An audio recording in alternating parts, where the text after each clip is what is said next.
Hi, it's Steve and Joe from Freshagenda, and Steve, we're back with our almost weekly take. Yeah, so some pointed out to us it's not a weekly take because we don't do it every week, but this week we've chosen to do a take. That's right, it's our take of the week. So short agenda there, Steve, but we'll go into a bit of background on this week's GDT. Which was a very positive event. Better in fats than the powders, and the powders probably disappoints people. Given futures again, and we had charts about this futures overshoot last time. I didn't want to repeat that again, but a similar story this week. Sure. So they shot ahead, but so powders mild. Look, the background is interesting. The comparison, the strength of the butter market in Europe, almost the chronic shortage of cream and butter supplies. That's a big feature here, but also the rising value of protein. So, an interesting set of markets have risen firmly, as everyone knows, in the background leading up to this.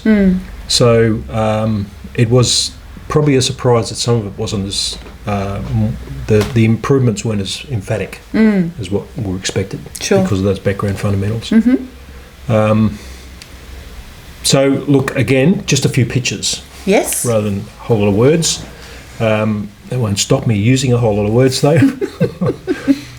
Skim milk powder, a really interesting situation. We've had convergence of prices and disappointing for a New Zealand product that it was the weakest performer, and we see it the cheapest after this event. Yeah, which is not the usual case. On the right-hand side, you've got that chart that shows it hasn't happened very often that the Fonterra product's been the cheaper one. And not always when it's really, when prices leap up, because we have seen it at lower values. And that's just about buyer preference, I guess. That, but that's a really, it's a rare thing for to be together. Very strong, there's shortness in Europe of products, so some buyers very keen on that, but US doing very well out of that as well. Absolutely. The other big news. China's back. Yeah, China came back. Yes, they did. They bought over half of both whole milk and skim milk powder, which will give some reassurance. There's still plenty of thoughts out there that it's got a bit to run. That they're probably underbought in whole milk powder, given the trends we've seen, and given the fact that there is strong off-platform demand. So we'll see in probably next month's trade data. So we're starting to see the reality of that. And whole milk powder still a bargain based on this set of results.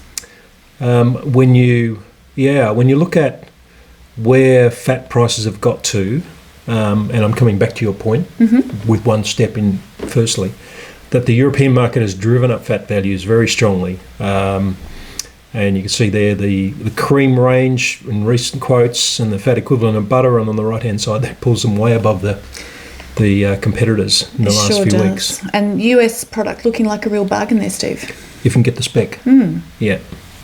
And there's been interest, and I'm sure that will increase the role the US plays in export markets to the ends that buyers are there for that product. But so support for butter.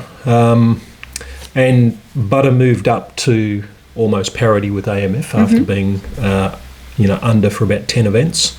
So, we did speculate, would AMF come back or would butter rise? Well, we got the answer. Yeah. And Europe has sorted out that, because in the last couple of weeks we've seen a very strong improvement in European prices. So that's lifted Oceania butter, despite the fact that we'll probably still see some patchy trade, in the total developing market. But buyers have got few options with European prices being so high and availability so tight.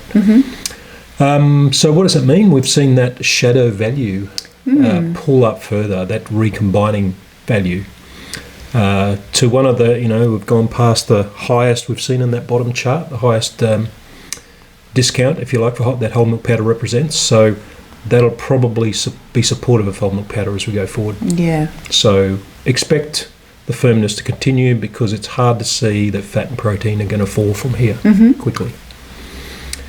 So that's a good wrap on GDT. It is. What about Chart of the Week, Joe? What have you got for us this week? Well, Chart of the Week this week is the story of commercial disappearance in the US, which we're all watching fairly carefully. And it's been reasonably soft for butter in terms of... See what you've done there. Yeah, in terms of commercial disappearance. But some better news for particularly other cheese as food service starts to open up. And the other chart, you actually get 2 charts of the week this week.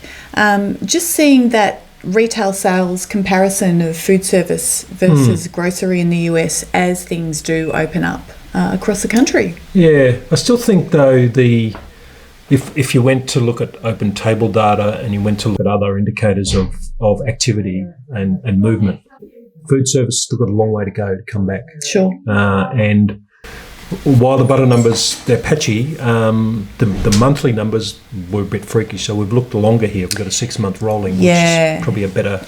Yeah, it is a bit all over the place. I mean, monthly data of this kind is anyway, but we're also comparing it against an exceptional year, aren't we, with lockdowns? Yeah, and a couple of... Yeah, and then an earlier false start, this year. But yeah, it's still still a fair way to go, and that's probably keeping the US market quite jittery. Sure.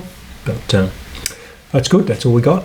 Okay. Well, thanks for watching. We'll be back sometime soon. In another week. In another week. A different week. Okay.